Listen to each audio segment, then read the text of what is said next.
3년 전에 상영된 영화가 있는데 범죄의 전쟁이라는 영화가 있습니다. 범죄와의 전쟁. 예.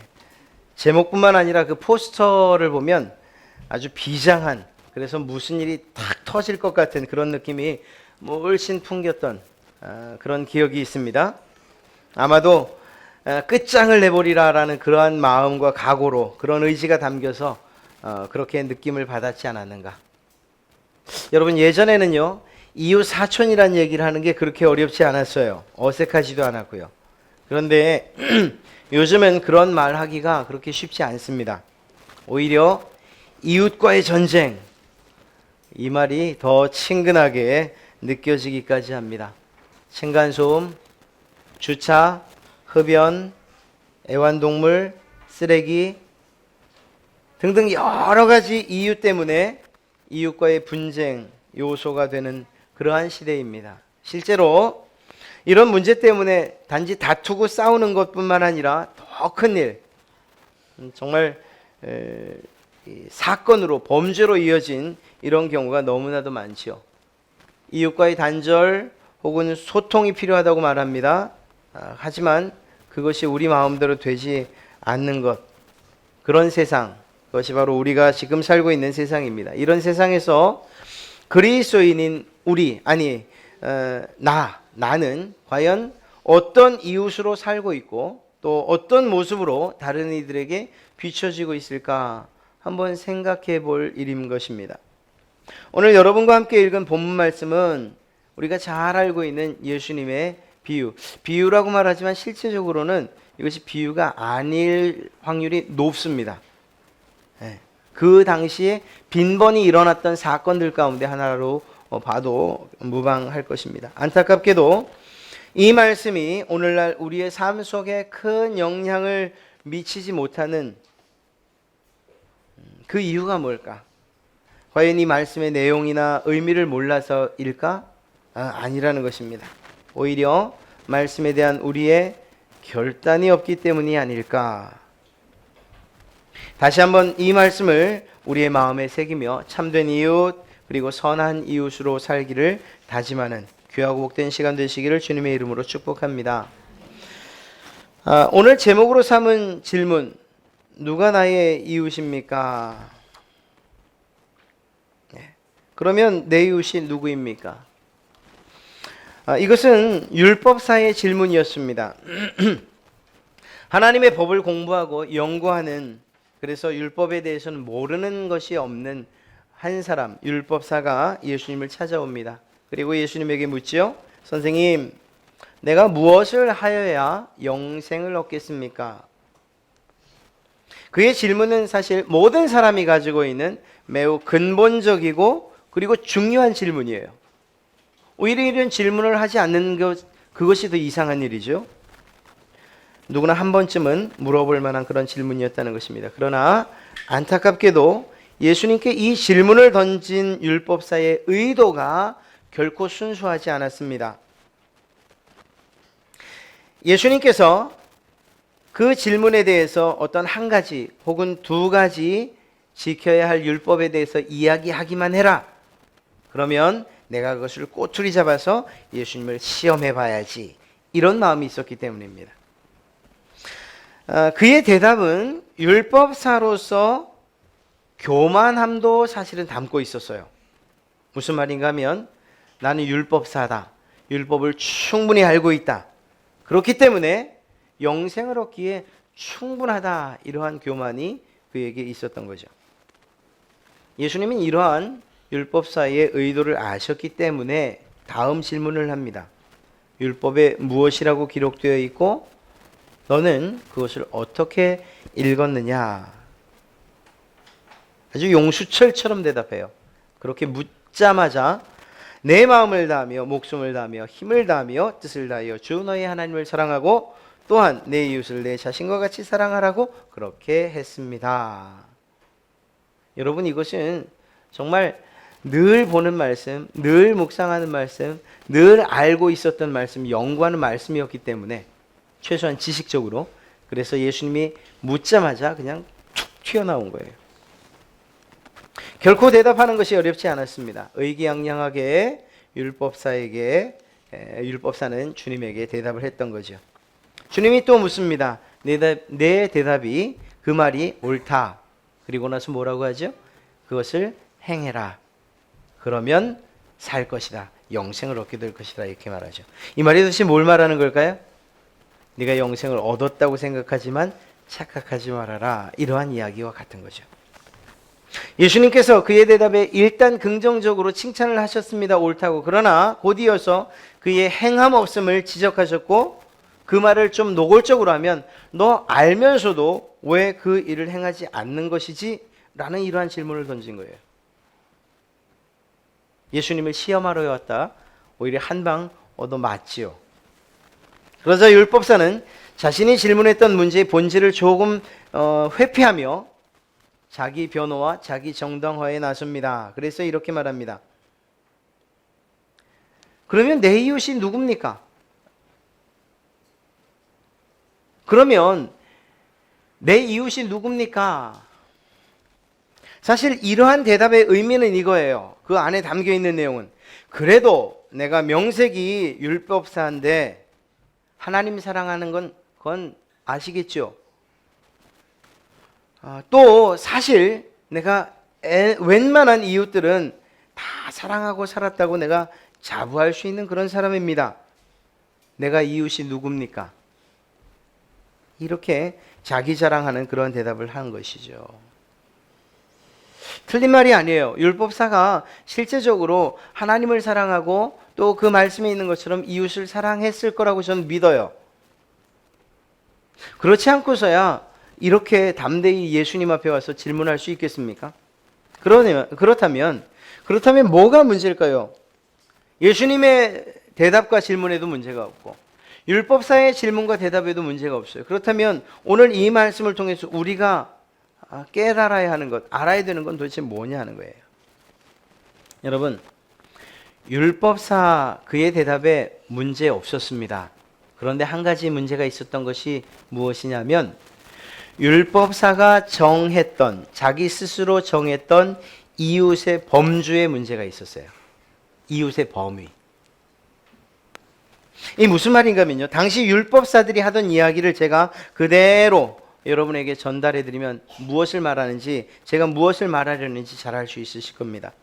율법사들, 그들이 백성들에게, 사람들에게 이렇게 말합니다. 너는 너의 이웃을 사랑하라. 그러나 모든 이방인은 제외시켜라.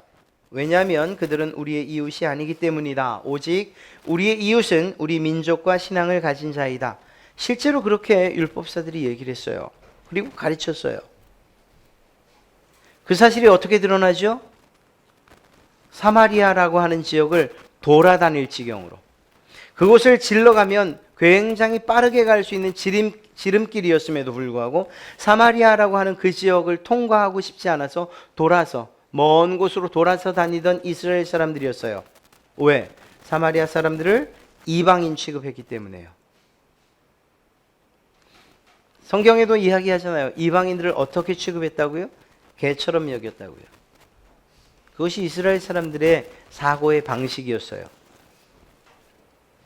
그리고 그것을 누가 가르쳤습니까? 바로 이 율법사들이 가르치는 거였어요. 여러분, 이러한 일 때문에 실제로 이방인들을 죽인 일에 대해서 다른 어떤 죄는 적용하는지 몰라도 살인죄는 적용하지 않았던 사람들이에요. 그렇습니다. 율법사들은 자신들이 정해놓은 이웃들에 대해서 사랑하는 것, 그것은 매우 잘했던 사람들이에요. 오늘 이렇게 대답하며 당당하게 내 이웃이 누굽니까? 이렇게 이야기할 수 있었던 이유는 그가 적어도 자기가 정한 범주 안에서의 이웃들에게는 자기가 정성과 마음을 다해 사랑을 쏟았던 그러한 경험이 있기 때문인 거죠. 사랑하는 성도 여러분, 우린 말해요. 하나님을 사랑합니다. 이웃을 사랑합니다. 이렇게. 그러나 이런 우리의 대답이 혹시 이러한 율법사의 대답과 같지 않은가? 이거 한번 생각해 봐야 됩니다. 내 이웃을 사랑하는가? 라는 이런 질문에 대해서 우리는 충분히 아무 문제나 혹은 꺼리낌 없이 율법사처럼 대답할 수 있기 때문이에요. 물론이죠.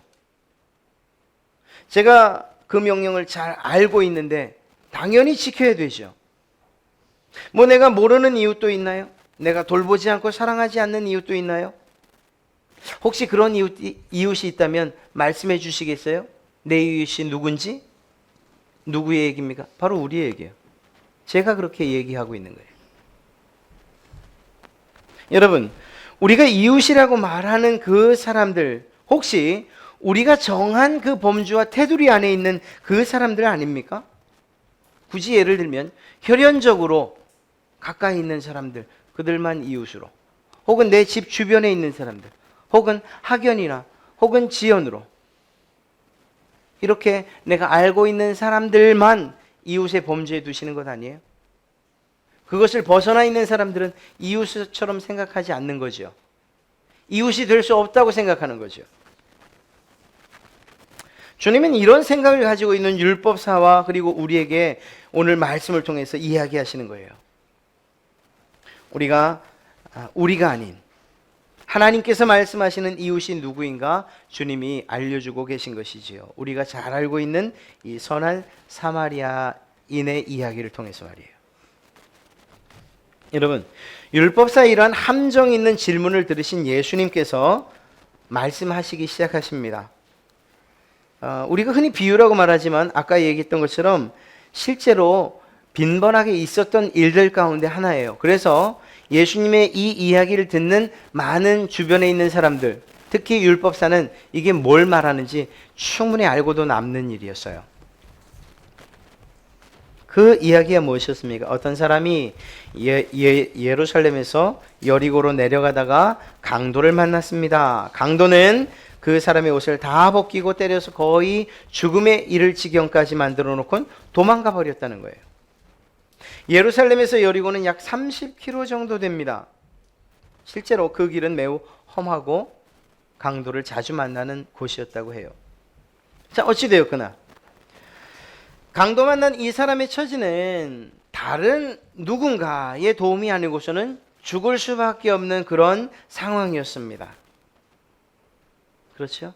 그런 그의 곁에 사람들이 지나가요. 예수님의 이야기에 나오는 첫 번째, 두 번째 사람은 강도 만난 그 사람이 유대인이었으니 그 사람과 공식적으로 공공연하게 이웃이었습니다. 같은 민족이었고 같은 종교를 가졌고 더더군다나 그 지나갔던 사람들의 하는 일이 한 사람은 제사장, 한 사람은 레위인이었어요. 이들은 거룩한 직업을 가진 사람들이었고 이웃을 사랑하라는 그 말씀을 잘 알고 있는 그런 사람들이었습니다. 더더욱이 다른 사람들을 가르쳐야 하는 사람이었어요. 그래서 누군가가 제사장님, 선생님, 내가 혹시 이런 일을 만나면, 이렇게 강도 만난 사람을 혹시 길 가다 만나면 어떻게 해야 됩니까? 라고 물을 때 도와줘야지, 이웃이니까, 이렇게 대답을 해야 되는 사람들이었다는 것입니다. 그러나 안타깝게도 그들은 강도 만난 자신의 이웃으로부터 멀찍이 떨어져서 피해 달아나고 맙니다. 왜 그랬을까요? 누군가가 나중에 아니 제사장님, 아니 선생님, 그때 그 강도 만난 사람 그 곁에 있었다면서요? 이렇게 물을 때 아니에요, 난 몰라요, 난 너무 멀리 떨어져 있어서 그걸 알 수가 없었어요. 정말 그런 일이 있었어요? 이렇게 말하려고. 예수님은 이 두 사람이 한 일을 통해서 사람들이 정해놓은 이웃의 한계가 얼마나 이기적이고 자기중심적인가 하는 그것을 단적으로 드러내신 거예요. 오늘날의 기독교인들, 다른 교회 성도들 이야기는 하지 맙시다. 오늘 갈릴리 교회에서 함께 예배하고 있는 우리들의 이야기를 한번 해봅니다. 주님이 물으실 거예요. 물으십니다. 네가 나를 사랑하느냐? 여러분 뭐라고 대답하시겠어요? 당연하지요. 아멘입니다. 말이라고 하십니까? 주님, 제가 주님을 사랑합니다. 혹시 그렇게 대답하지 못하실 분 계세요? 아니요. 다 그렇게 대답할 수밖에 없어요. 진심으로. 주님께서 우리에게 다시 물으실 겁니다. 나를 사랑한다니 너무 고맙구나. 나도 너희를 사랑해. 그런데 그러면 내 이웃은 사랑하니? 한 걸음 더 나가 물으시죠. 혹시 그 사랑한다고 하는 그 이웃이 너의 정한 이웃, 네 마음에 맞는 이웃, 네가 정한 그 기준에 맞는 그런 이웃 아니니? 혹시 그렇다면 그 기준은 뭐지? 라고 물으실 거예요. 이러한 주님의 질문에 우리는 깊이 생각해 봐야 돼요.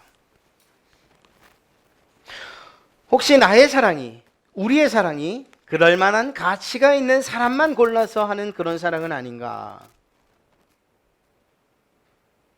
혹시 내게 유익을 주는 사람, 도움을 주는 사람만 이웃으로 생각하고 있는 것은 아닌가?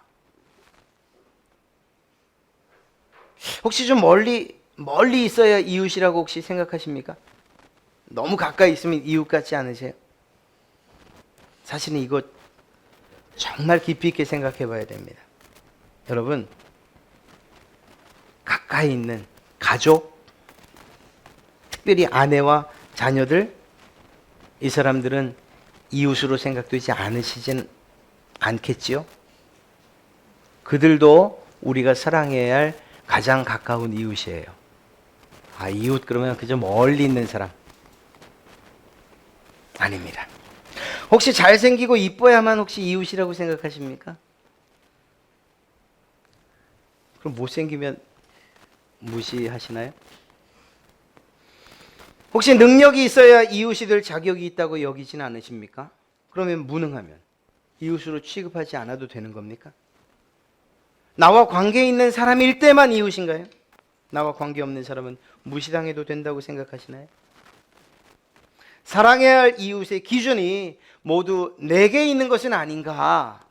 정말 그렇다면 우린 예수님을 찾아왔던 율법사, 피해 도망간 제사장, 바리새인 그들과 다를 바가 없다라는 거예요. 왜? 그 사람들은 자신들이 정해놓은 이웃들에 대해서 그들만 사랑하는 것, 그것으로 충분하다고 생각했으니까 말입니다. 사랑하는 성도 여러분, 주님의 사랑에는 구별이 없습니다. 제가 한번 묻죠. 예수님의 그 크고 놀랍고 위대한 사랑의 가장 큰 수혜자, 그 사랑을 가장 뜨겁게 경험하고 그 사랑을 선물로 받은 사람들이 누굽니까? 바로 저와 여러분이에요. 저예요, 저. 주님이 누군가를 사랑하는 데 있어서 우리가 정해놓은 아까 그런 기준들, 그런 기준을 정해놓았다면 우리는 그 주님의 사랑을 조금도 맛보지 못했을 거예요. 잘생기기를 했습니까? 이쁘기를 합니까? 잘생기고 이쁜 분들 죄송합니다. 여러분들은 잘 모르겠어요. 그럼 또 다른 걸로 물을게요. 돈이 많기를 합니까? 아니면 성격이 좋기를 합니까? 능력이 있기를 합니까? 재주가 있습니까? 일을 잘하나요? 키가 큽니까? 없어요. 도대체 자랑할 만한 것이 단 한 가지도 없어요. 주님, 내가 이런 모습이니까 나 좀 사랑해 줄만 하지 않습니까? 이렇게 말할 게 하나도 없다고요. 하나도 없다고요. 그럼에도 불구하고 주님이 우리를 사랑하셨습니다. 주님의 사랑에 기준이 없었기 때문이에요. 물론 비교할 수 없지만 이런 주님의 사랑에 가장 근접했던 사람이 오늘 이야기 가운데 나오죠. 바로 바리새인이었습니다. 여러분, 제사장과 레위인에 비교해 볼 때 바리새인은 사실 그 당시에 인간 대접을 받지 못했던 사람이에요. 아까도 말씀드렸던 것처럼 유대인들은 그들을 이방인으로 취급했습니다. 개로 취급했어요. 물론 역사적인 이유가 있었습니다. 주전 722년에 아수르라고 하는 나라가 예루살렘을, 이 사마리아 성을 정복하고 포위합니다.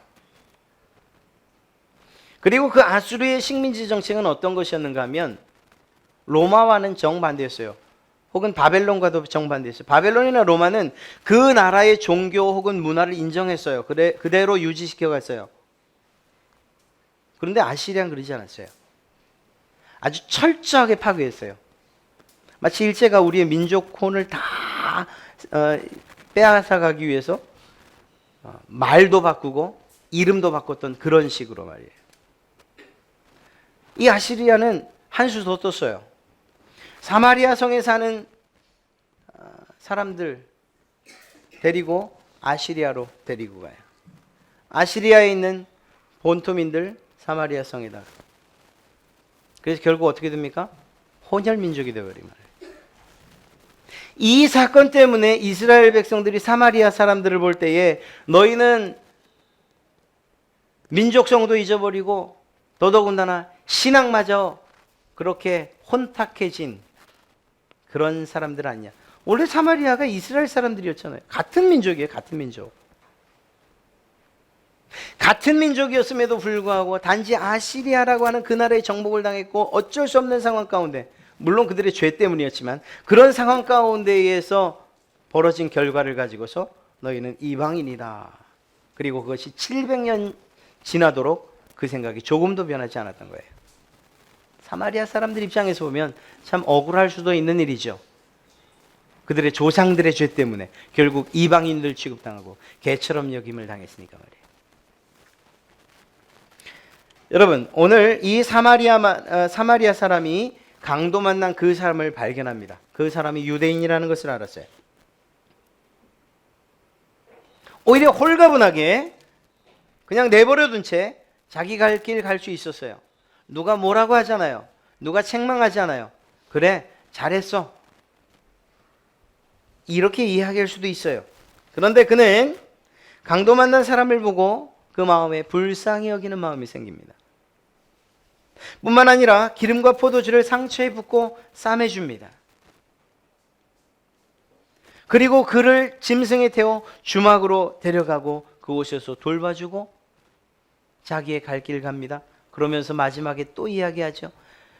혹시 돈이 더 들면 고쳐주시오. 내가 돌아오는 길에 값을 계산하겠소. 여러분, 이 사마리아 사람에게 있었던 모든 것, 그의 마음과 정성과 물질까지 다 준 거예요. 강도 만난 자에게 있어서 이웃은 바로 사마리아인 맞습니다. 그렇습니다. 주님께서 우리를 이웃으로 대해서 사랑해 주셨어요. 그리고 더 나아가 친구라고 이야기해 주셨어요. 하나님은 우리를 자녀라고 여겨주셨어요. 목숨까지 버려 사랑해 주셨던 거예요. 그 누구도 나를 위해서 희생하지 않으려는 이런 세상에서 내가 조금이라도 손해보면 싸워서라도 그 이익을 되찾으려고 하는 이런 세상에서 옛날이나 지금이나 변함없는 그런 세상에서 유일하게 나를 위해 희생해 주신 분, 생명을 다해 사랑해 주신 분, 그분이 바로 예수님이십니다. 그리고 우리는 그분의 뒤를 따라가는 사람들이에요. 더 정확하게 말하면 그분을 닮기를 소원하는 그런 사람들입니다. 주님께서 아무런 조건 없이 우리를 이웃으로 여기고 친구로 여기셨던 것처럼 사실은 우리도 그렇게 살아야 하는 사람들이에요. 자신을 십자가에 못 박는 그 무리들을 향해서 저들을 용서해 주십시오라고 그렇게 이웃으로 여겨 사랑했던 그 예수님의 관점에서 그분의 눈으로 본다면 우리에게 이웃 아닌 사람이 없는 거죠. 이 비유의 말씀을 마치며 주님은 율법사에게 칼날같이 날카로운 질문을 던지십니다.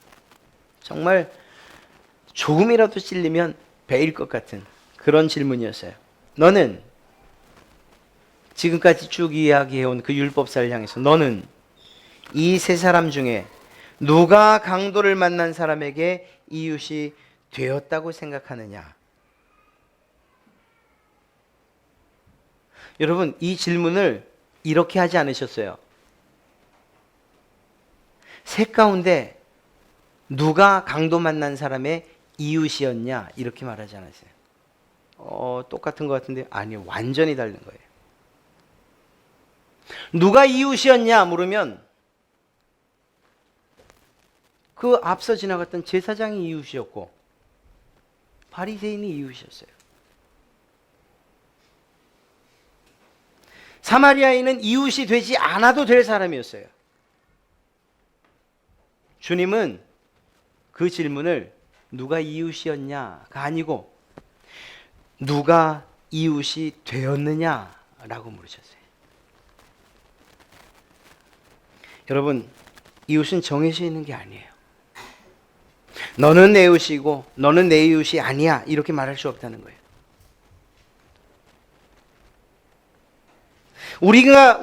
내가 누군가의 이웃이 되는 것처럼 또 그도 우리의 이웃이 되어야 한다는 것이에요. 되어야 하는. 우리가 예수님의 이웃이 아니었던 것처럼 말이에요. 우리가 예수님의 이웃이 아니었던 것처럼. 우리는 원래 예수님의 이웃도 아니었고 친구도 아니었어요. 오히려 연약한 자들이었고요. 그래서 죄를 짓기 좋아하는 죄인들이었고요. 더 정확하게 말하면 하나님과 원수된 그런 사람들이 바로 저와 여러분이었어요. 아니라고 말할 분 계세요? 우린 예수님의 이웃 원래부터 아니었어요. 하나님의 자녀? 그건 말할 수도 없어요. 원래 그랬습니다. 원래. 그런데 그런 우리에게 주님이 다가오셨습니다. 그리고 우리의 이웃이 되어주신 거예요. 십자가에 죽으시는 이러한 사건들을 통해서 말입니다. 그렇습니다. 예수님처럼 우리의 믿음과 그리고 전 인격을 사용해서 우리는 누군가의 이웃이 되어야 하는 거예요. 되어야 하는 것. 원래부터 이웃인 사람들을 사랑하는 것, 그것을 지나쳐서 이웃이 아닌 사람들도 이웃이 되어 사랑해야 되는 것, 그것이 우리에게 주어진 사명이라는 것입니다. 이번에 저희가 전도 기간을 통해서 이런 기회를 좀 삼으면 좋겠어요. 이웃 사랑의 기회 말입니다. 교회에서 여러분들에게 조그만 어떤 선물 준비할 거예요. 여러분들 드리는 거 아니에요. 이웃들에게 전달하시라고. 맨손으로 가면 좀 쑥스럽잖아요. 그래서 준비할 거예요. 여러분, 그렇게 해서 여러분들의 이웃에게 한 걸음 다가가지요. 자, 최악의 상황이 뭘까요? 최악. 그냥 이웃도 안 되고 그냥 그처럼 그냥 그대로 그냥 사는 거죠. 거절당하는 거예요. 거절당하는. 그게 최악이에요. 밑져의 본전인 건요? 그렇게 해서 통성명 한 번 하고 나중에 길 가면서 인사하는 그냥 이웃이 되는 것. 최고의 수확은 뭘까요? 그와 천국의 이웃이 되는 거예요. 그의 영혼을 구원하는 일들이 바로 여러분들의 수고와 노력을 통해서 이루어질 수 있는 거죠. 그리고 그 기회를 우리가 지금 마련하고 있는 것입니다. 사랑하는 성도 여러분, 우리가 누군가의 진정한 이웃이 되기를 원한다면 먼저 우리의 이웃이 되어주신 그 예수 그리스도의 사랑에 감격하는 마음이 우리 가운데 있어야 돼요. 사랑은 어떤 사람이 한다고 얘기하죠? 사랑 받아본 사람이 하는 거예요. 근데 그건 진짜인 것 같아요. 어떻게 사랑하는지 몰라요. 사랑을 받지 못한 사람은. 그래서 그 사랑이 때로는 폭언으로 나올 때도 있고요. 때로는 폭력으로 나올 때도 있고요. 근데 그건 사랑이 아니잖아요. 사랑을 받은 사람이 사랑하는 것처럼 예수님께서 우리의 이웃이 되어준, 그리고 내가 예수님의 그 이웃 사랑을 경험한 그 사람이 또 다른 이웃을 사랑하는 것입니다. 여러분 안에 그리스도의 사랑이 불타올라야 하는 거예요. 그때 비로소 내 기준으로 이웃을 결정하지 않는 겁니다. 사람을 보지 않고 대가를 바라지 않고 나를 구원하신 그 사랑에 감격해서 그 사랑의 빚을 갚는 그런 마음으로 사람들을, 이웃들을 사랑할 수 있는 줄로 믿습니다. 여러분, 무엇보다 성령님의 도우심을 간구하시기 바랍니다. 우리는 사실 너무 이기적이죠. 그리고 약해요.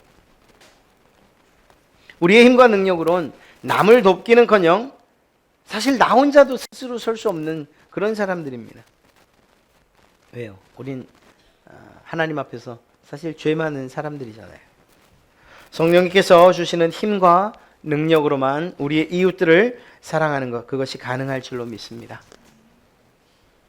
말씀을 마치며 바라기는 우리 갈릴리 교회 성도 여러분, 기다리고 있는 이웃들에게 영적으로도 또 육적으로도 자비와 선행을 베푸시고 또 그들의 영혼 구원을 위해 기도하고 노력하신다면 주님께서 기뻐하실 것이 틀림없으리라 믿습니다. 또한 더 나아가 믿음에 있어서 승리자 되시고 하나님의 은혜와 복이 여러분 가운데 정말 충만케 될 줄로 믿습니다. 이러한 주님의 복을 이번 기회를 통해서 한번 누려보시고 또한 그 명령, 하나님의 사랑과 이웃 사랑, 그 명령을 한번 실천해 보지 않으시겠습니까? 함께 열심을 다해서 이웃 사랑 실행하는 그러한 여러분 되시길 간절히 축원합니다.